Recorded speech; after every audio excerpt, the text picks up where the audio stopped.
There's been a lot of talk about identity lately, but how far does it go? And is it possible to be wrong? We went to the University of Washington to find out.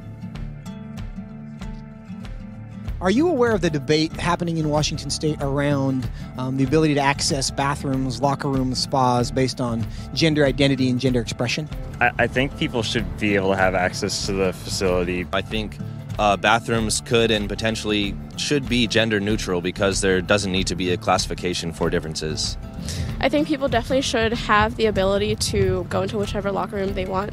I feel like at least public universities should do their best to accommodate for those who do not have a specific gender identity.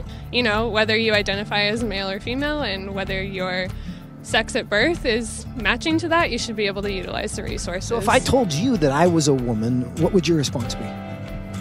Good for you. Okay, like, yeah. Nice to meet you. I'd be like, what? Really? I don't have a problem with it. I'd ask you how you came to that conclusion. If I told you that I was Chinese, what would your response be? I mean, I might be a little surprised, but I would say, good for you. Like, yeah, be who you are. I would maybe think you had some Chinese ancestor. I would ask you how you similarly came to that conclusion and why you came to that conclusion. I would have a lot of questions, just because on the outside I would assume that you're a white man. If I told you that I was 7 years old, what would your response be? I wouldn't believe that immediately. I probably wouldn't believe it, but I mean, it wouldn't really bother me that much to go out of my way and tell you, no, you're wrong. I'd just be like, oh, okay, he wants to say he's 7 years old. If you feel 7 at heart, then then so be it. Yeah, good for you.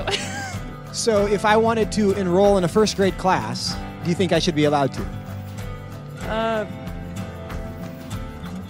Probably not, I guess. I mean, unless you haven't completed first grade up to this point and for some reason need to do that now. If that's where you feel like mentally you should be, then I feel like there are communities that would accept you for that. I would say so long as you're not hindering society and you're not causing harm to other people, I feel like that should be an okay thing. If I told you I'm 6 feet 5 inches, what would you say? That I would question. Why? Because you're not. No, I don't think you're 6'5".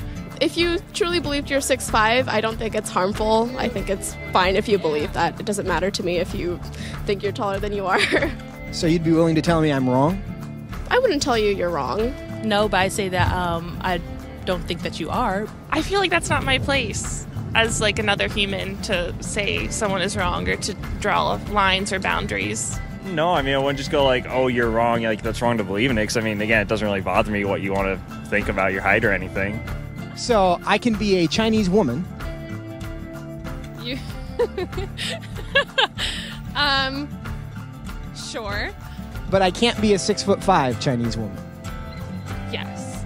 If you thoroughly debated me or explained why you felt that you were 6'5", I feel like I would be very open to saying that you were 6'5", or Chinese, or a woman. It shouldn't be hard to tell a 5'9" white guy that he's not a 6'5" Chinese woman. But clearly it is. Why? What does that say about our culture? And what does that say about our ability to answer the questions that actually are difficult?